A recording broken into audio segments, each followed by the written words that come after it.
Assalamualaikum warahmatullahi wabarakatuh.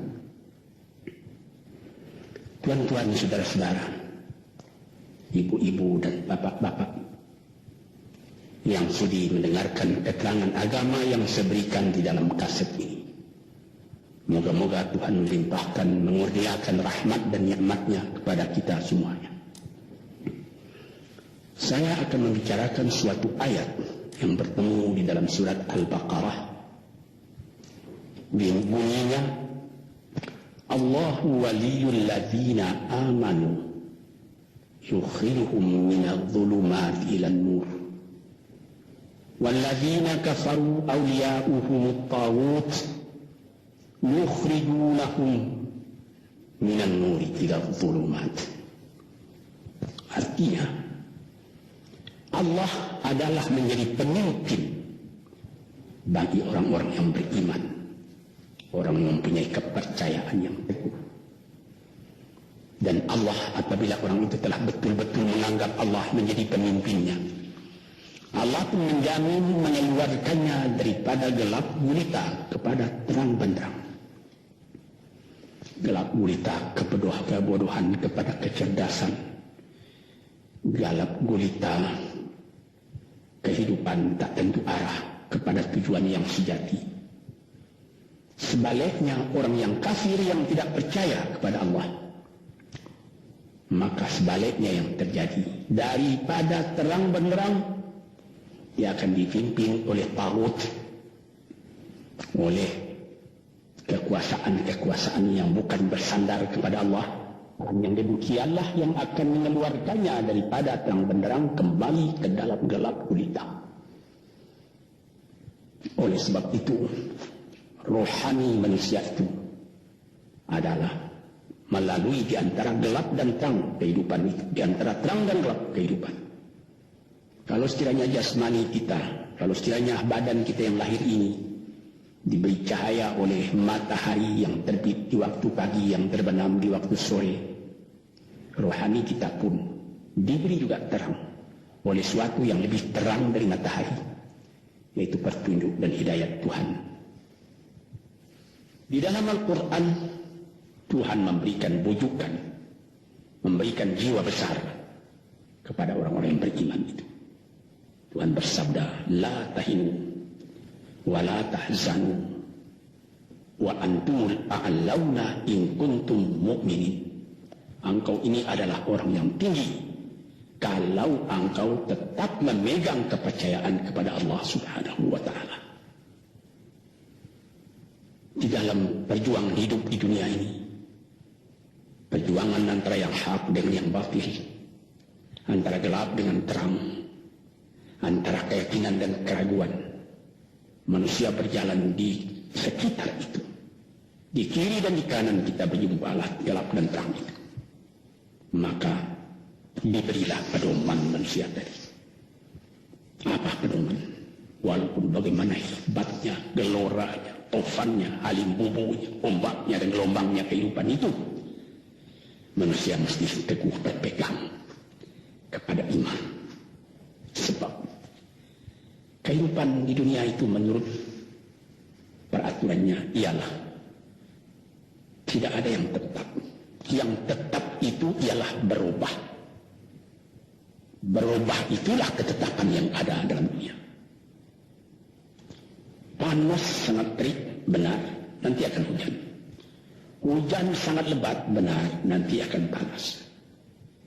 Di suatu tempat terjadi hujan yang lebat berhari-hari timbul banjir. Ya, banjir itu tidak tiap hari, nanti dia kering lagi. Di laut pun demikian pula. Ada pasang naik, tergenang ke atas. Besok aja itu sudah kering lagi, surut pasang. Begitulah kehidupan di dunia itu. Itu harus kita yakini supaya kita jangan terombang-ambing dalam kehidupan itu. Kalau kita sudah mulai terombang-ambing, tahu-tahu walaupun bagaimana terangnya hari gelap timbul dalam jiwa kita sendiri. Walaupun panas terik, kita berhujan. Hujan oleh keingat kita sendiri. Jadi yang penting di sini menjaga hati itu. Sampai ya Rasulullah, Nabi kita Muhammad SAW, inna fil jasadi mudghatan, di dalam tubuh manusia itu ada suatu bekuan darah. Idza salahat salahal jasadu kulluhu wa idza fasadat fasadal jasadu kulluhu.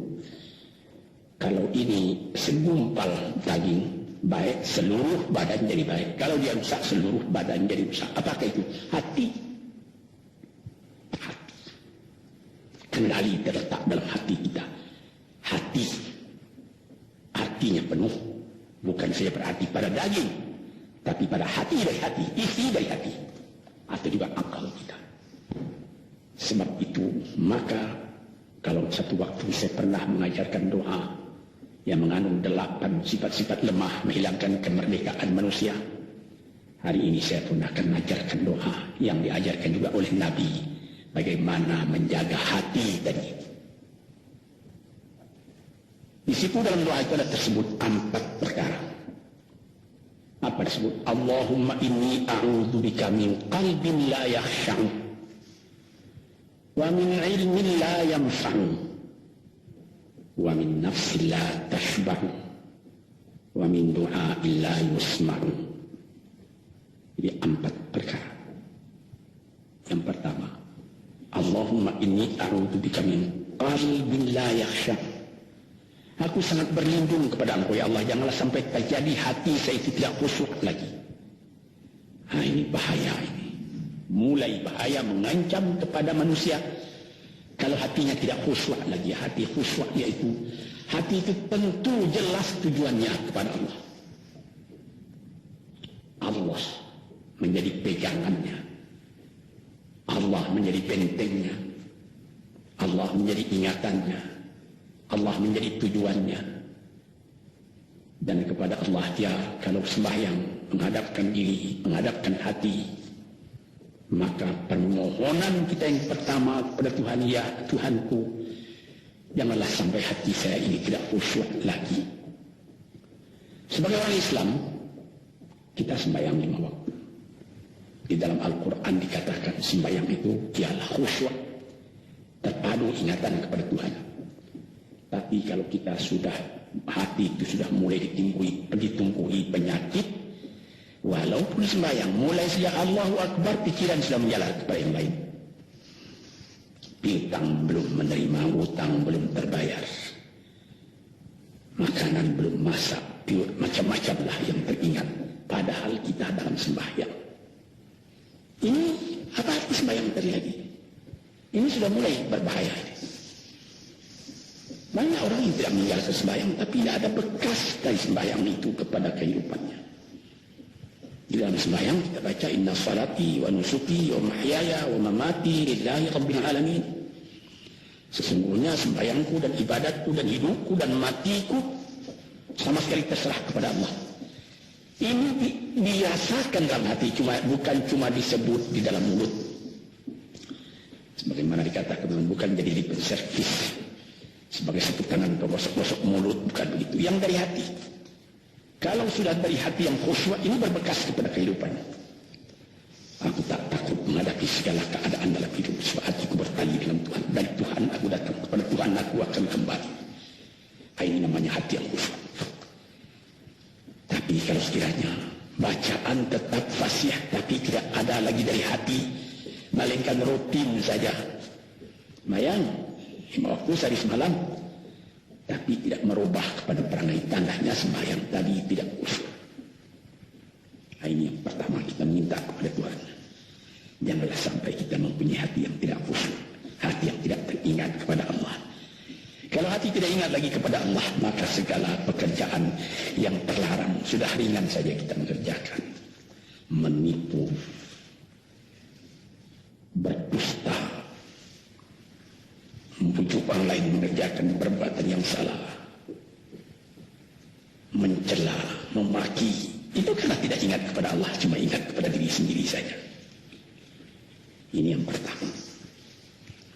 Yang kedua dikatakan wa min ilmin la yanfa', dan aku berlindung kepada Engkau ya Allah daripada ilmu yang tidak memberi manfaat. Padahal disebutkan oleh ahli-ahli, ilmu yang memberi manfaat itu membawa manusia kepada iman. Al-ilmu yad'u ilal iman. Ilmu itu membawa manusia kepada iman. Sekarang sudah ilmu banyak, tapi tidak membawa kepada iman, melainkan membawa kepada celaka. Sudah maju kepandaian orang, ilmu, pengetahuan orang, teknologi orang, sains orang, knowledge orang, dan segala macamnya. Tapi tidak ada manfaatnya kepada manusia. Cuma bahaya karena ilmu tadi yang datang kepada manusia. Sebagaimana ilmu manusia di abad ke-20 yang sangat penting, yaitu tentang tenaga atom. Maka timbullah bom atom, bom hidrogen, nuklir. Sehingga manusia diancam sekarang ini oleh bahaya atom itu di mana-mana. Apabila kita lihat di televisi, bagaimana mengadakan demonstrasi di Australia, di Jerman Barat, di tempat-tempat yang lain, melihat bagaimana bahaya atom itu kalau terjadi perang dunia yang ketiga. Ya biar Karim, bom atom yang jatuh di Hiroshima itu belum ada artinya jika dibandingkan dengan bom yang sekarang, yang sedang disimpan oleh kerajaan-kerajaan, oleh negara-negara besar untuk menghancurkan. Nah ini ilmu ini. Tetapi ilmu yang membawa bahaya, bukan saja tidak memberi manfaat, bahkan memberi bahaya. Di sini terasa oleh kita bahwa ilmu yang ada itu pun mesti dikembalikan atau dikendalikan oleh iman. Kalau tidak, maka nyawa manusianya akan dipandang sebagai sampah saja, dijatuhkan. Hadirin yang terhormat, para peminat kaset ini, moga-moga semuanya ini menjadi kenang-kenangan kepada Tuhan di dalam perjalanan yang jauh, di dalam keistirahatan hidup, sehingga mendapat ketetapan hati dan tumakninah. Assalamualaikum warahmatullahi wabarakatuh.